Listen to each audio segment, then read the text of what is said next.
తెలంగాణలో భానుడు తన ప్రతాపాన్ని చూపుతున్నాడు. ఇవాళ రికార్డు స్థాయి ఉష్ణోగ్రతలు నమోదయ్యాయి. నిజామాబాద్లో గరిష్టంగా 46 డిగ్రీల ఉష్ణోగ్రత రికార్డైంది.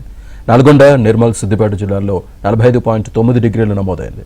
ఇక హైదరాబాద్లోని విఠల్వాడి, ముషీరాబాద్లో 42.5 డిగ్రీలు రికార్డైంది. పూర్తి డీటెయిల్స్ మా కరెస్పాండెంట్ నుమాన్ అందిస్తారు. నుమాన్. శ్రీనివాస్, తెలంగాణలో అత్యధికంగా రికార్డు స్థాయిలో ఉష్ణోగ్రతలు నమోదయ్యాయి. ఈ సమ్మర్ లో ఇదే అత్యధిక ఉష్ణోగ్రతలు అని చెప్పవచ్చు.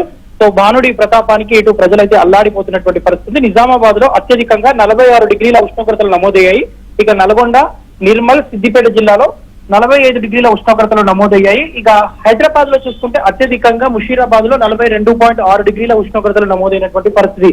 ఇక రేపు కూడా ఇదే స్థాయిలో ఉష్ణోగ్రతలు నమోదయ్యేటటువంటి అవకాశం ఉన్నాయి. హైదరాబాద్ వాతావరణ శాఖ అధికారులు హెచ్చరికలు జారీ చేస్తున్నారు. ఇక ఎల్లుండి నుంచి కొంత ఉష్ణోగ్రతలు తగ్గేటటువంటి అవకాశం ఉందని కూడా అధికారులు అయితే చెప్తున్నటువంటి పరిస్థితి ఉందని చెప్పొచ్చు. మొత్తానికైతే ఈ సమ్మర్ లో ఆల్ టైమ్ రికార్డ్ అని చెప్పొచ్చు. దాదాపు నిజామాబాద్ లో 46 డిగ్రీల ఉష్ణోగ్రతలు నమోదైనటువంటి పరిస్థితి ఉందని చెప్పొచ్చు. Right, thank you.